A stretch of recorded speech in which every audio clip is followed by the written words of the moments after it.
کہ آج کل اس کے رشتے بہت اچھی جگہ سے آ رہے ہیں.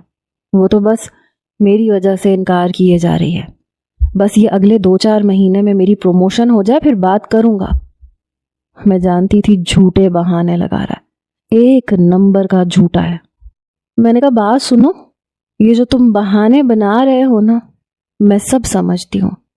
دیکھو مائرہ میری دوست ہے, میں تمہیں پہلے بھی کہہ چکی ہوں, اس کے ساتھ اگر تم نے ایسی ویسی کوئی حرکت کرنے کی کوشش کی تو میں تمہیں چھوڑوں گی نہیں. میں ابھی جا کے اسے فون پہ بتاتی ہوں کہ تم کس قسم کے ہو. اس سے پہلے کہ میں اپنے کمرے میں جاتی وہ میری کلائی پکڑ چکا تھا. کہنے لگا میرے معاملے سے دور رہو, سمجھی؟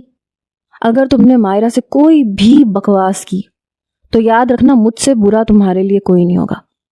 میں نے کہا تم سے برا کوئی ہے بھی نہیں, سمجھے نا. تم باہر کی لڑکیوں کے ساتھ کیا کرتے ہو کیا نہیں کرتے میری جوتی کو بھی پرواہ نہیں ہے, لیکن اگر مائرہ کے ساتھ کچھ کرو گے تو میں تمہیں نہیں کرنے دوں گی. کہنے لگا ہوتی کون ہو تم مجھے روکنے والی؟ میں نے کہا جو بھی ہوتی ہوں میں پھپھو کو جا کے بتا دوں گی.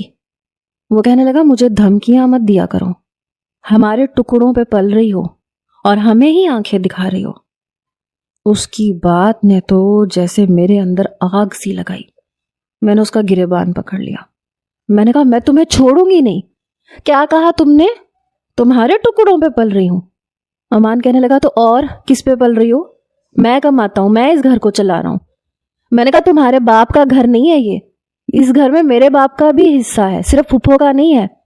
ٹھیک ہے مجھے نہیں رہنا تمہارے ٹکڑوں پہ, گھر بیچو میرا, حصہ دو مجھے میرا. پھپھو شاید ہمارے بلند لہجے سن کے کمرے سے نکلی. میں نے ابھی بھی امان کا گریبان پکڑ رکھا تھا, ساتھ میں رو بھی رہی تھی.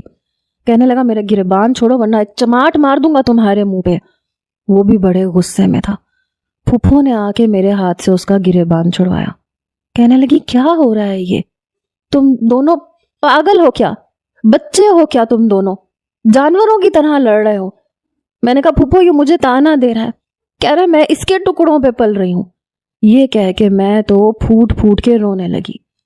پھپھو نے آؤ دیکھا نہ تاؤ ایک زناٹے دار تھپڑ امان کے منہ پہ مار دیا.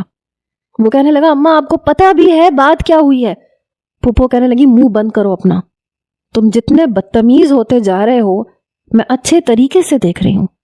بار بار اسے کہتے ہو کب تمہارا منگیتر آئے گا, کب تمہیں لے کے جائے گا. تمہیں کیا تکلیف ہے؟